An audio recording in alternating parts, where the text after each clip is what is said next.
Israel और Iran आपस में दुनिया के सबसे कट्टर दुश्मन। एक समय पर तो अमेरिका भी रशिया के साथ या फिर भारत पाकिस्तान के साथ टेबल पर बैठकर बातचीत कर ले, लेकिन इजराइल और ईरान कभी सपने में भी सुलह नहीं कर सकते। दोनों ही देशों ने एक दूसरे पर हमला करने की एक दूसरे को इतनी ज्यादा धमकियां दे दी हैं कि अगर आज के दिन दोनों देशों में कोई बड़ा लीडर या फिर कोई वीआईपी एक्सीडेंट में मारा जाए तो उसको भी शक की नजर से देखा जाता है और ये समझा जाता है कि इसमें जरूर सामने वाले देश का हाथ होगा। लेकिन जो ये दोनों कट्टर दुश्मन है, इनकी दुश्मनी या फिर लड़ाई कह लो, ये एक बार फिर भारत के दरवाजे तक आ पहुंची है। और मुश्किल स्थिति भारत के लिए ये है कि दोनों ही भारत के मित्र देश हैं। हालांकि इजराइल आज के समय ईरान से ज्यादा करीबी दोस्त है, लेकिन भारत की विदेश नीति में ईरान का भी बड़ा महत्व है। फिर चाहे चाबहार पोर्ट से यूरेशियन मार्केट में एक्सेस लेना हो या फिर अफगानिस्तान तक पहुंच बढ़ानी हो या फिर सस्ते दाम पर क्रूड ऑयल ही क्यों न खरीदना हो, ईरान का भी अपना महत्व है। अब आज की डेट में भारत दोनों देशों के बीच आकर फंस गया है, क्योंकि जो पिछले कल शाम 5:05 में इजरायली एम्बेसी के बाहर एक विस्फोट हुआ है, उसकी शुरुआती जांच में ईरान का नाम सामने निकल कर आ रहा है। आसपास के 5 किलोमीटर के रेडियस की सीसीटीवी फुटेज खंगालने पर एक वैन या कैब को ट्रेस कर लिया गया है और अब उसके ड्राइवर से पूछताछ चल रही है। लेकिन जो विस्फोट के ठीक बाद इजरायली एम्बेसी के बाहर झाड़ियों से एक लेटर बरामद हुआ है, उसमें यह साफ लिखा गया है कि ये तो अभी ट्रेलर है, अभी आगे बहुत कुछ होना बाकी है।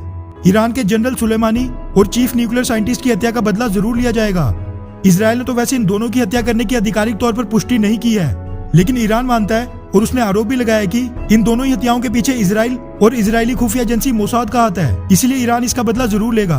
बस यही कारण है कि अब इजराइल भी ये मान रहा है कि जो भारत में उसकी एम्बेसी के बाहर विस्फोट हुआ है, उसके पीछे भी ईरान का ही हाथ है। इजराइल इसको अपने ऊपर एक आतंकी हमले के रूप में देख रहा है, क्योंकि साल 2012 में भी भारत में इजरायली एम्बेसी की डिप्लोमेट जब अपने बच्चों को स्कूल से लेने जा रही थी, उनकी कार के पास भी इसी तरह का ब्लास्ट हुआ था, जिसमें वो और 3 और लोग घायल हो गए थे।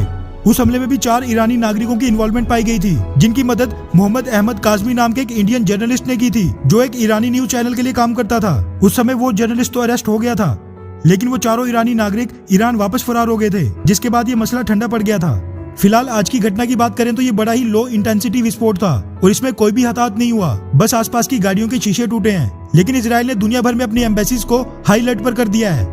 लेकिन अब इसी बीच भारत के लिए बड़ी मुश्किल खड़ी हो गई है, क्योंकि अगर इसमें ईरान या फिर किसी भी ईरानी नागरिक की थोड़ी भी इन्वॉल्वमेंट या लिंक मिल गया या फिर ये प्रूव हो गया कि ये विस्फोट भी ईरान ने ही करवाया था, तो फिर भारत और ईरान के बीच अंडरस्टैंडिंग गड़बड़ा सकती है और ईरान भी फिर इस हमले से पल्ला झाड़कर बोलेगा कि ये भारत और इजराइल मिलकर ईरान पर बेसलेस और फॉल्स एक्विजिशन या फिर झूठे आरोप लगा रहे हैं। वही इन्वेस्टिगेशन फुल स्विंग पर चल रही है और अब एक टीम इजराइल से भी भारत आ रही है, जो इस इन्वेस्टिगेशन का हिस्सा बनेगी।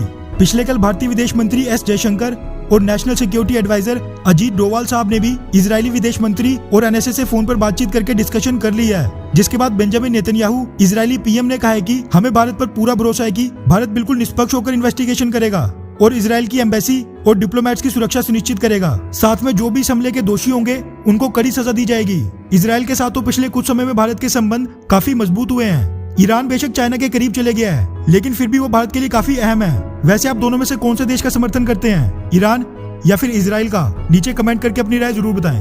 अच्छा सुनो, चैनल को सब्सक्राइब करो, उसके बाद घंटी बजा देना ताकि अगली वीडियो आपसे मिस ना हो पाए। Thank you.